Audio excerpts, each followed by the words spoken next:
Assalamualaikum sahabat-sahabat yang dirahmati Allah. Hari ini saya akan membawakan sebuah kisah kelam yang terjadi di sebuah desa tua. Kisah tentang seorang pemuda yang harus berhadapan dengan dendam arwah seorang anak kecil yang tak pernah menemukan kedamaian. Namun sebelum kita mulai, marilah bersama-sama menuliskan sholawat kepada Nabi Muhammad, agar kelak menjadi saksi dan pembuka pintu syafaat di hari akhir. Jangan lupa like dan subscribe untuk membantu menyebarkan kisah dan pelajaran berharga ini. Semoga menjadi amal jariah bagi kita semua. Angin sore yang lembut menerpa wajah Raka saat ia berdiri di ujung jalan panjang yang mengarah ke desa Karyasari. Sudah bertahun-tahun ia tidak melihat desa itu. Ia merasa aneh karena tidak ada yang berubah. Tetapi dalam waktu yang sama semuanya terasa berbeda. Jalan berbatu yang membentang di depanmu masih sama seperti dulu, namun suasana yang menyelimutinya terasa jauh lebih sunyi, lebih berat, seolah desa itu tengah memendam sesuatu. Raka menarik napas panjang, menghembuskannya pelan sambil memandang deretan pohon jati yang meranggas di kiri kanan jalan. Cahaya matahari yang hampir tenggelam menembus sela-sela dahan dan ranting, menciptakan bayangan panjang yang membuat desa tampak seperti berada di ambang malam yang tidak bersahabat. Tas ransel yang ia bawa terasa lebih berat dari seharusnya, seolah memikul segala kenangan masa kecil yang ia tinggalkan di balik desa itu. Ia menegakkan punggungmu dan mulai melangkah perlahan. Setiap langkah terasa seperti membawamu lebih dekat pada sesuatu yang tidak dapat ia jelaskan. Desa Karyasari, tempat ia dilahirkan dan dibesarkan, kini terasa seperti desa yang berbeda. Sebuah desa yang tidak lagi menyambut putra lelakinya dengan hangat. Ketika ia mencapai gerbang kecil desa, ia berhenti sejenak. Papan kayu bertuliskan Karyasari masih tergantung di sana. Namun catnya telah mengelupas dan tulisannya hampir tak terbaca. Di bawah papan itu, rumput liar tumbuh tanpa kendali. Jalan setapak yang biasanya ramai oleh warga kini kosong. Tidak ada suara anak-anak bermain. Tidak ada ibu-ibu yang biasanya duduk di teras sambil menampi beras. Tidak ada aroma masakan yang dulu sering membuat Raka tergoda untuk pulang berlari. Semua itu hilang. Yang tersisa hanyalah keheningan. Raka melangkah masuk. Ia merasakan tatapan yang tidak terlihat mengikutinya. Ia mencoba menghilangkan perasaan itu, tetapi sensasi bahwa ia sedang diawasi semakin kuat. Setiap kali angin meniup daun kering, ia merasa ada seseorang yang bersembunyi di baliknya. Ia menoleh beberapa kali. Namun tidak ada siapapun. Ketika ia berjalan lebih dalam ke desa, ia mulai melihat beberapa warga. Namun perilaku mereka membuat bulu kuduk Raka meremang. Mereka tidak menyapanya, tidak tersenyum, bahkan tidak memberi anggukan kecil seperti kebiasaan warga desa yang selalu ramah kepada siapapun. Mereka hanya lewat terburu-buru atau mengintip dari balik jendela. Ada seorang nenek tua yang menutup pintu begitu melihat Raka dari kejauhan. Ada juga seorang anak kecil yang sempat menatapmu dari balik tirai, namun langsung ditarik oleh ibunya. Raka mencoba memaklumi hal itu. Mungkin mereka hanya terkejut melihatnya kembali setelah bertahun-tahun pergi. Namun ada sesuatu dalam tatapan mereka yang tidak dapat ia abaikan. Tatapan itu bukan sekadar kaget atau tak mengenal. Tatapan itu menyimpan sesuatu. Ketakutan. Langkah Raka semakin lambat ketika ia sampai di dekat surau tua yang berada di tengah desa. Dulu, suara azan dari surau ini selalu menggema ke seluruh desa. Namun kini bangunannya tampak lebih tua, dengan cat dinding yang retak dan kayu pintu yang hampir lapuk. Tidak ada suara orang mengaji. Tidak ada cahaya lampu yang biasanya menerangi sore menjelang malam. Hanya sebuah bayangan samar yang tampak bergerak di dalamnya. Raka berhenti dan memandang bangunan itu lebih lama, tetapi ketika ia berkedip, bayangan itu hilang. Ia mengusap wajahmu pelan dan melanjutkan perjalanan. Rumah peninggalan ayahnya berada di bagian timur desa, sedikit masuk ke area yang jarang dilalui warga. Di bagian inilah pohon bambu tumbuh lebat dan menjulang tinggi. Rumpun itu terlihat seperti dinding alami yang mengelilingi sisi desa, menciptakan batas yang tidak tampak antara desa dan hutan kecil yang ada di belakangnya. Setiap kali angin bertiup, batang bambu itu saling bergesekan dan menghasilkan suara yang mengingatkan Raka pada masa kecilmu. Dulu, ia sering bermain petak umpet di dekat bambu itu. Tapi kini, suara gesekannya terdengar berbeda. Seakan ada sesuatu di baliknya yang sedang bergerak mengikuti irama angin. Ketika ia akhirnya sampai di depan rumah ayahnya, ia menatap bangunan itu lama sekali. Rumah itu berdiri dengan bentuk yang sama seperti terakhir ia tinggalkan. Dinding kayu berwarna coklat tua itu masih terlihat kokoh. Jendela kecil di sisi kanan masih menampilkan ukiran khas Jawa yang dibuat almarhum kakeknya. Tetapi penampilannya tidak lagi terawat. Rumput liar memenuhi halaman. Atap bagian belakang tampak melendut. Beberapa daun pintu tampak menghitam seolah pernah dibakar sedikit. Namun padam sebelum api membesar. Raka meraih kunci tua yang tergantung di kusen pintu. Ia memasukkannya ke lubang kunci dan memutar perlahan. Bunyi klik yang terdengar membuat jantung Raka berdegup sedikit lebih cepat. Ia mendorong pintu perlahan. Engselnya berderit panjang, menimbulkan suara yang seolah menggema di seluruh rumah. Suara yang mengundang ingatan masa kecilnya, tetapi kini memberikan sensasi berbeda. Dalam derit itu, ia merasa ada nada yang tidak wajar. Nada yang terdengar seperti keluhan seseorang. Udara di dalam rumah terasa dingin ketika pintu terbuka penuh. Aneh, karena cuaca di luar cukup panas. Raka melangkah masuk dan melihat sekeliling. Perabotan rumah masih sama seperti dulu. Lemari kayu besar di sudut ruangan. Kursi goyang ayahnya. Meja kecil dengan noda teh yang tidak pernah hilang. Namun semuanya ditutupi oleh lapisan debu tebal. Ia berjalan ke ruang tengah, menyentuh meja yang dulu sering digunakan ayahnya untuk menulis catatan. Ujung jari Raka dipenuhi debu ketika ia mengusap permukaannya. Ia menarik kursi, duduk sebentar, dan membiarkan keheningan rumah itu menyelimuti dirinya. Tetapi ketenangan itu tidak membuatmu nyaman. Ada sesuatu yang terasa berbeda. Seolah rumah ini menyimpan sesuatu yang tidak ingin diungkapkan. Raka berdiri dan berjalan ke kamarmu yang berada di bagian belakang rumah. Lorong menuju kamar itu gelap meski matahari masih bersinar di luar. Jendela kecil di ujung lorong tertutup tirai kusam. Ketika ia melangkah, lantai kayu di bawah kakinya berderit. Suaranya memantul di sepanjang lorong dengan aneh, membuat langkahnya terdengar lebih berat dan lambat. Malam itu begitu gelap. Raka duduk di kursi kayu ruang tengah, menatap ke arah jendela yang menghadap rumpun bambu. Tangisan malam sebelumnya masih terngiang di telinganya, seperti gema yang tak bisa hilang. Ia mencoba menenangkan diri, meyakinkanmu bahwa itu hanyalah suara angin atau imajinasi akibat kelelahan perjalanan. Namun rasanya semua indramu memperingatkan bahwa ada sesuatu yang salah. Tiba-tiba, terdengar ketukan ringan di jendela. Raka menoleh cepat. Jantungnya berdetak lebih kencang. Lampu minyak di ruang tengah memantulkan bayangan gerak di dinding, menciptakan ilusi seakan ada sosok lain di sana. Ia menahan napas, mendekati jendela dengan hati-hati. Tidak ada apa-apa di luar. Hanya bayangan pepohonan bambu yang menari tertiup angin malam. Namun hatinya mengatakan bahwa sesuatu bergerak di antara pepohonan itu. Sesuatu yang menatapmu. Raka menelan ludah dan kembali ke kursi, mencoba meyakinkan diri bahwa ini hanya ketakutan awal karena kembali ke desa lama. Ia menyalakan lampu minyak kedua yang ia temukan di dapur, berharap cahaya itu bisa mengusir rasa gelisah. Tetapi lampu minyak itu hanya menciptakan bayangan yang lebih panjang di sudut-sudut rumah. Bayangan yang tampak bergerak mengikuti langkahmu.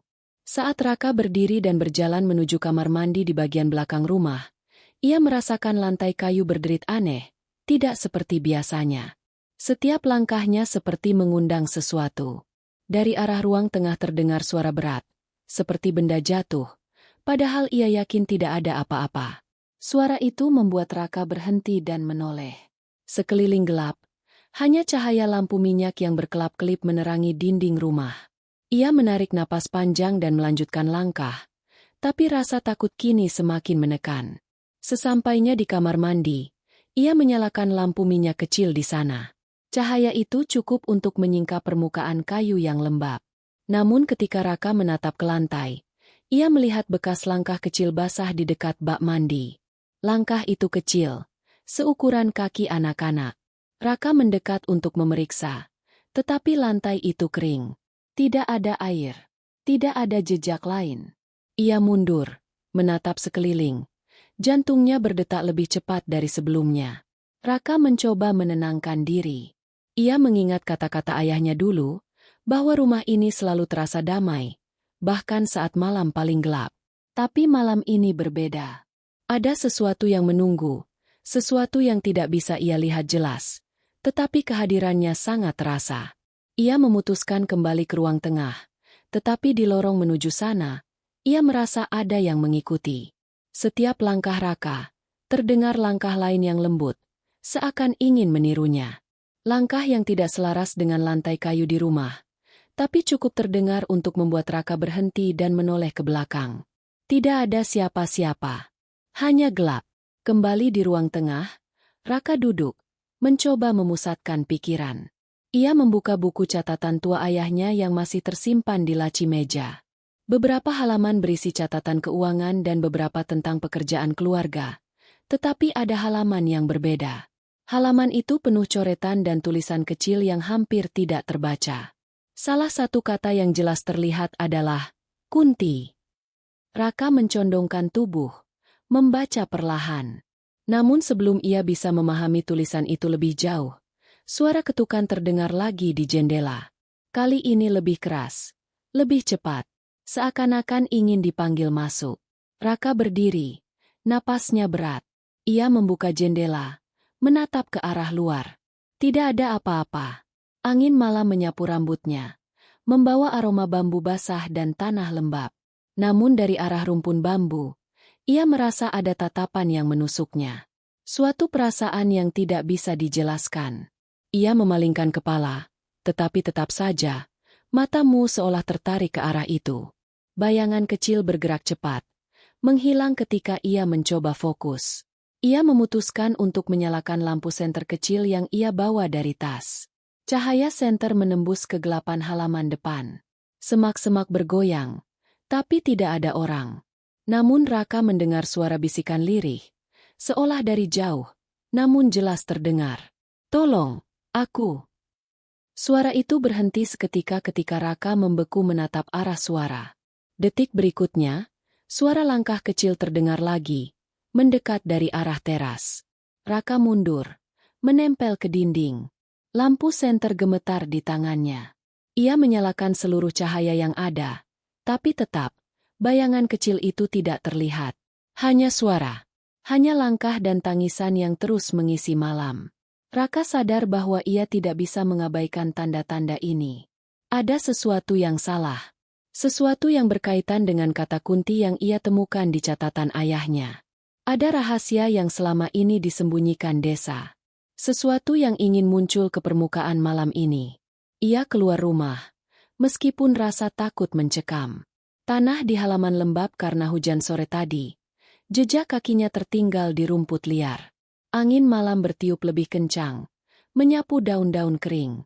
Tangisan itu terdengar lagi, lebih jelas, seolah mengitari seluruh rumah. Raka berjalan perlahan ke arah bambu, mencoba menemukan sumber suara.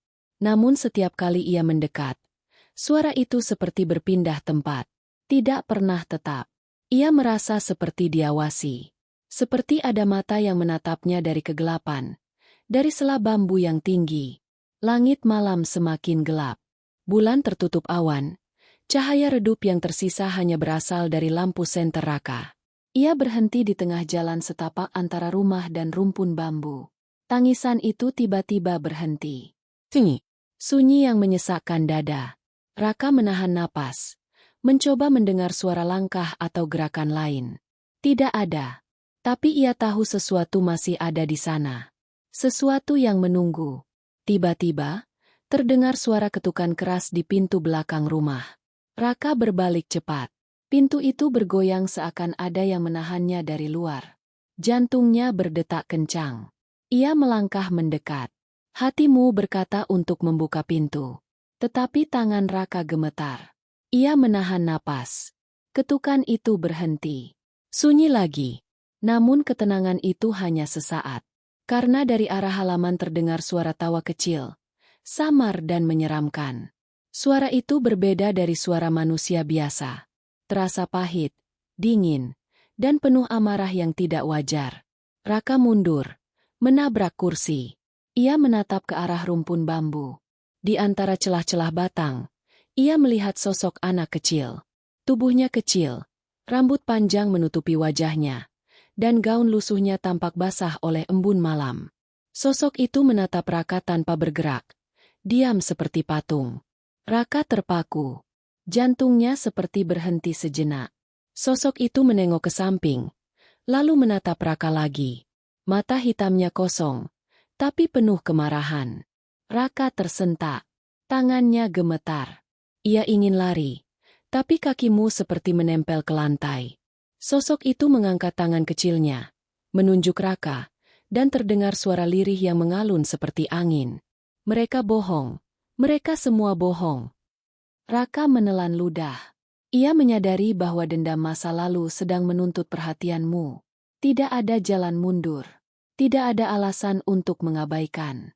Malam itu, malam pertama Raka bertemu langsung dengan sesuatu yang tidak bisa dijelaskan oleh nalar. Sesuatu yang mengancam, namun juga memanggil kebenaran yang terkubur bertahun-tahun. Pagi berikutnya, Raka bangun dengan badan lelah dan pikiran kacau. Malam sebelumnya terasa seperti mimpi buruk yang hidup. Setiap suara langkah, setiap bisikan lirih, dan sosok anak kecil di rumpun bambu masih terngiang di telinganya.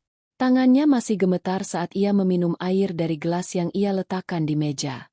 Ia mencoba menenangkan diri, tapi rasa penasaran semakin menggerogoti. Ia memutuskan untuk keluar rumah dan berjalan ke tengah desa. Matahari baru saja menembus dedaunan pepohonan, menciptakan bayangan panjang yang bergerak pelan di jalan tanah.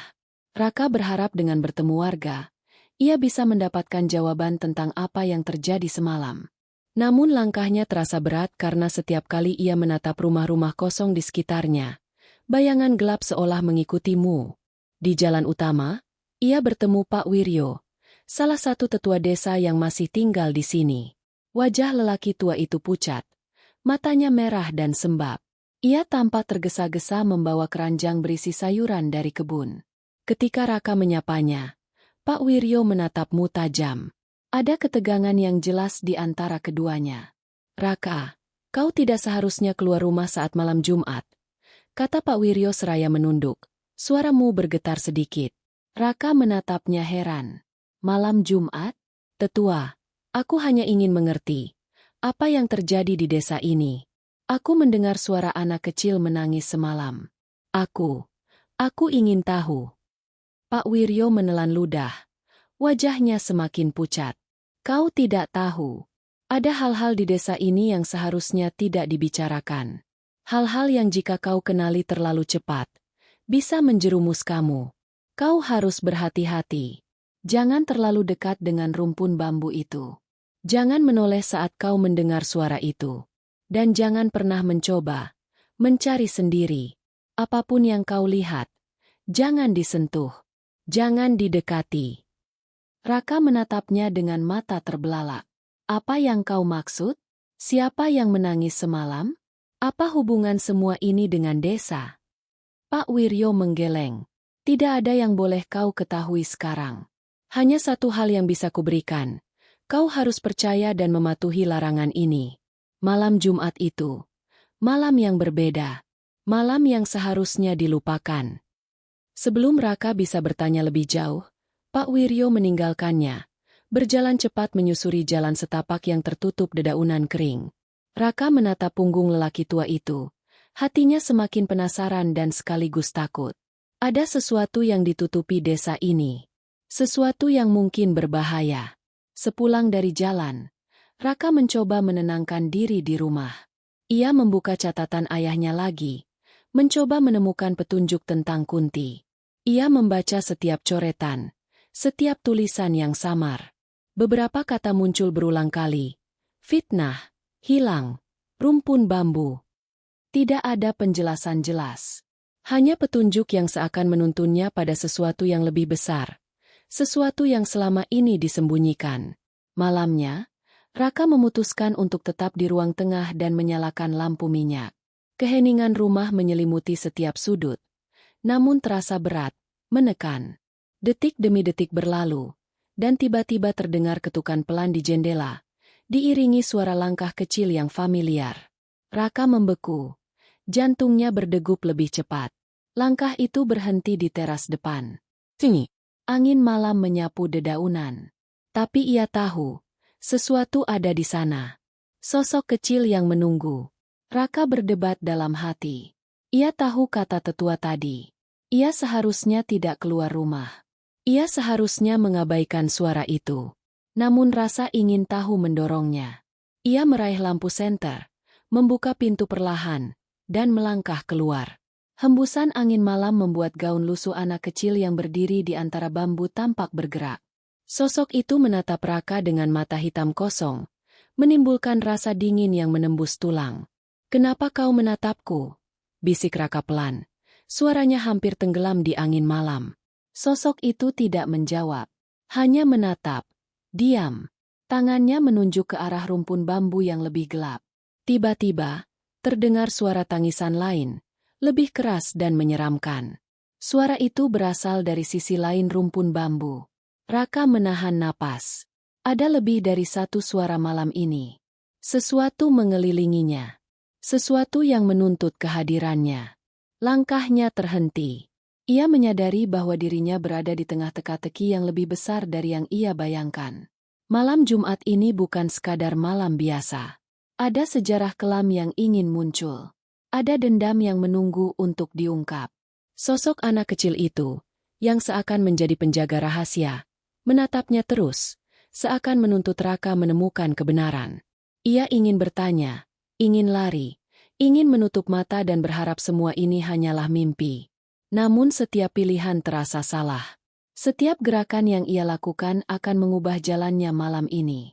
Dan saat itulah, suara lirih itu terdengar jelas, seperti menyayat hati. "Mereka semua berbohong, mereka semua berbohong. Jangan abaikan aku, jangan lari." Raka terpaku. Tangannya gemetar. Napasnya tersengal. Ia sadar. Malam ini adalah awal dari perjalanan yang tidak bisa dihindari. Semua tanda aneh, semua bisikan, semua ketukan di jendela dan langkah kecil di teras hanyalah petunjuk awal. Sesuatu yang lebih besar menunggunya di balik kegelapan rumpun bambu. Sesuatu yang tidak pernah diselesaikan desa ini selama puluhan tahun.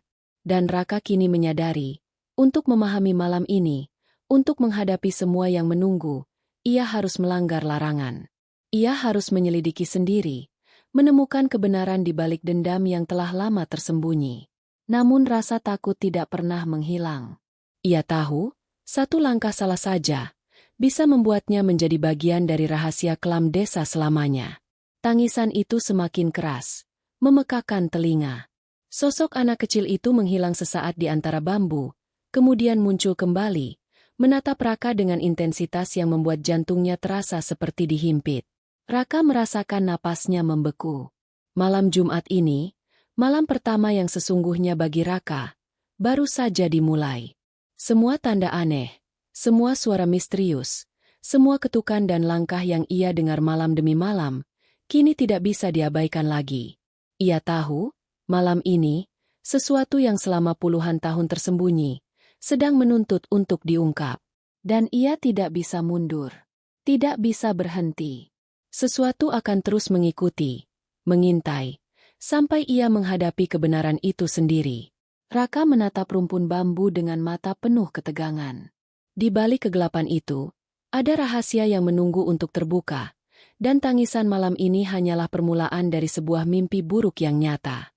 Malam itu sunyi, namun rasa takut Raka tidak pernah sepi. Cahaya bulan tertutup awan gelap, hanya sedikit remang yang menembus celah-celah daun bambu.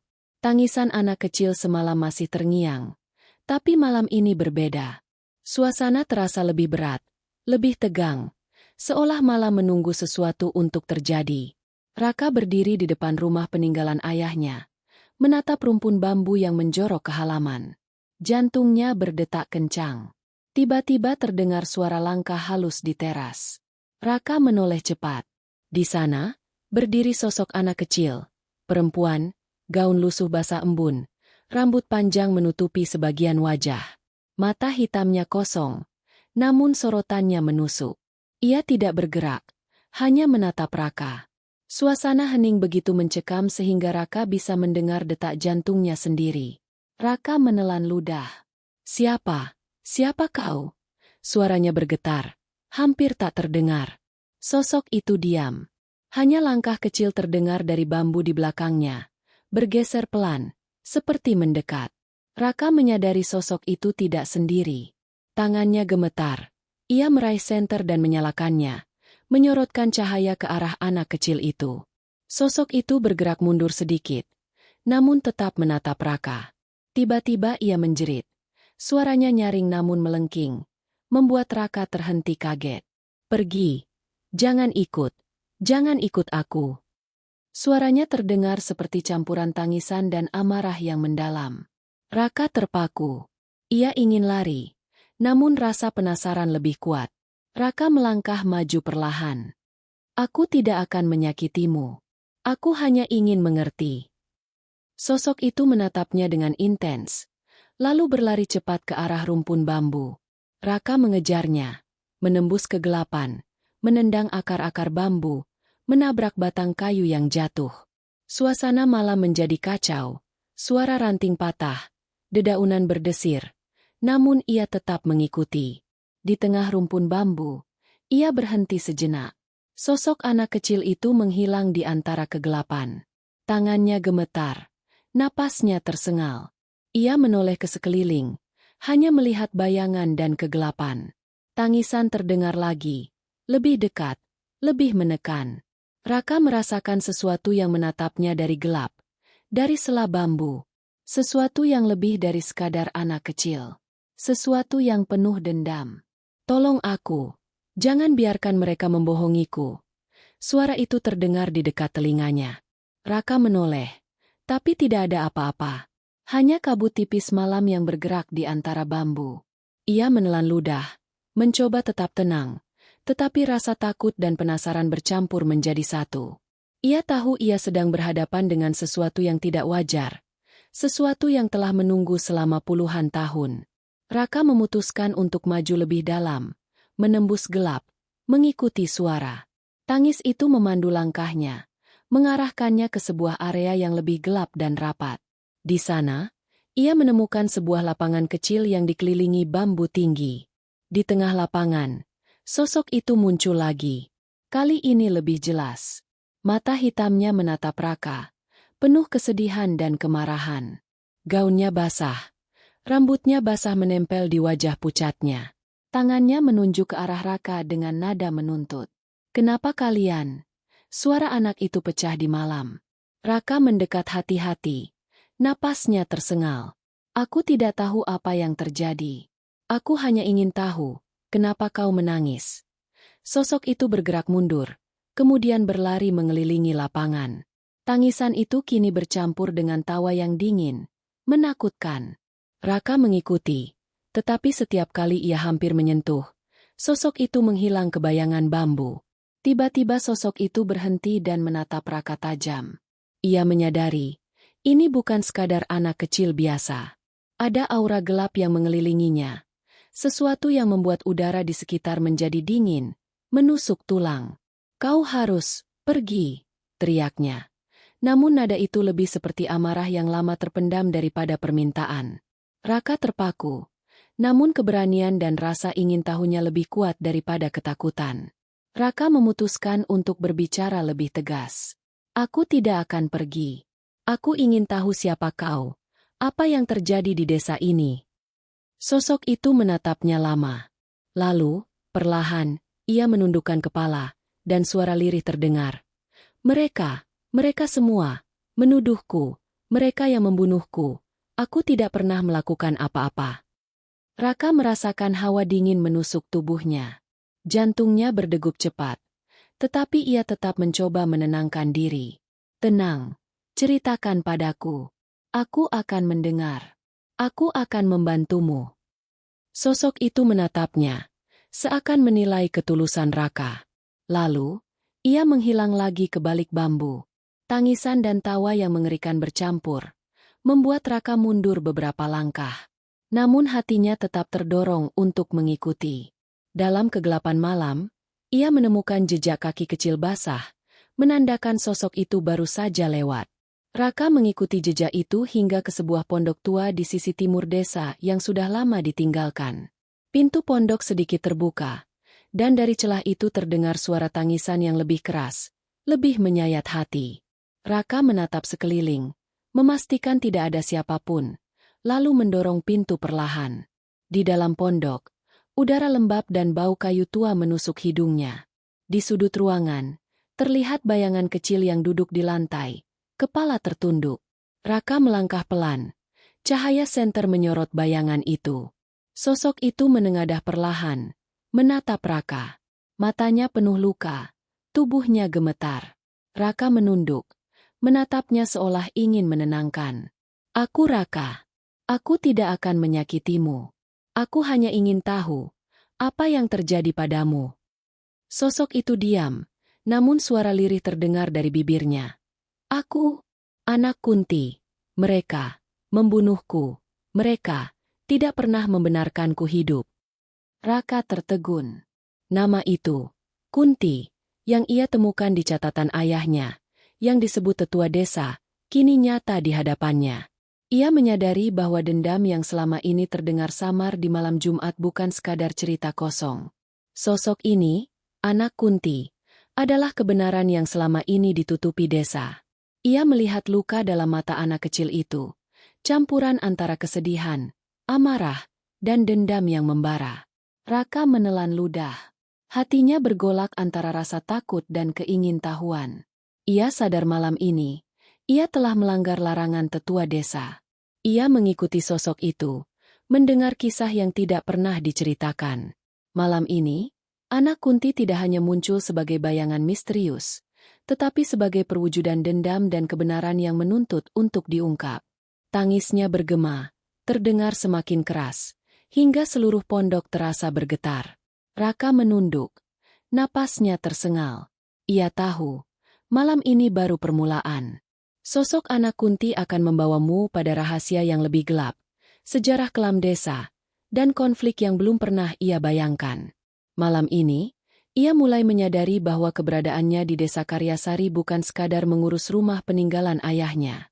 Ia kini bagian dari kisah yang hidup di balik bayangan bambu, kisah yang penuh dendam, rahasia, dan amarah yang menunggu untuk dibalas. Setelah malam panjang itu berlalu, desa Karyasari perlahan mulai tenang. Bayangan dendam yang menahan jiwa anak Kunti selama puluhan tahun akhirnya sirna. Raka yang menjadi saksi sejarah, kini menyadari bahwa kebenaran dan keadilan adalah jalan satu-satunya untuk menenangkan hati yang tersiksa. Roh anak Kunti akhirnya bisa beristirahat, bukan karena dendamnya dibalas, tetapi karena kebenaran telah diungkap dan pengkhianatan masa lalu diakui. Desa yang semula hidup dalam ketakutan kini memiliki kesempatan untuk memperbaiki diri, belajar dari kesalahan, dan menebus kesalahan yang terjadi puluhan tahun silam. Hikmah dari cerita ini sangat jelas.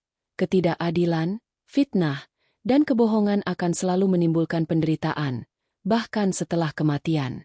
Kebenaran, pengakuan, dan keadilan adalah jalan untuk menyelesaikan konflik dan mendamaikan hati yang tersiksa. Seperti yang diajarkan dalam Al-Quran. Dan janganlah kebencianmu terhadap suatu kaum mendorongmu untuk berlaku tidak adil. Berlaku adillah, karena adil itu lebih dekat kepada takwa. Quran Surat Al-Ma'idah 8. Cerita anak Kunti mengingatkan kita bahwa dendam dan kebencian yang menumpuk akan menahan kedamaian hati, dan hanya kebenaran yang dapat membebaskan jiwa. Dengan menegakkan keadilan, menyampaikan kebenaran, dan memaafkan kesalahan, hati manusia maupun roh yang tersiksa akan menemukan ketenangan. Raka pulang ke rumah dengan hati yang tenang, membawa pelajaran berharga. Hidup harus selalu mencari kebenaran, mengakui kesalahan, dan menegakkan keadilan, karena itulah jalan menuju kedamaian yang hakiki. Maka, desa Karyasari yang dulu diliputi ketakutan kini menyisakan pesan abadi bagi setiap generasi. Jangan pernah membiarkan fitnah dan kebohongan menuntun hati pada kebencian, karena hanya keadilan dan kebenaran yang dapat menyelamatkan jiwa. Hikmah dari cerita, dendam anak Kunti di desa tua, adalah bahwa fitnah, kebencian, dan ketidakadilan akan menimbulkan penderitaan yang berkepanjangan. Hanya dengan menegakkan kebenaran, mengakui kesalahan, dan berlaku adil, hati yang tersiksa akan menemukan kedamaian. Seperti yang diajarkan dalam Al-Quran. Dan janganlah kebencianmu terhadap suatu kaum mendorongmu untuk berlaku tidak adil. Berlaku adillah, karena adil itu lebih dekat kepada takwa. Quran Surat Al-Ma'idah 8. Cerita ini fiktif, dibuat seperti nyata, dan dirancang agar kita dapat mengambil hikmah dari setiap kejadian di dalamnya. Terima kasih sudah menonton sampai selesai.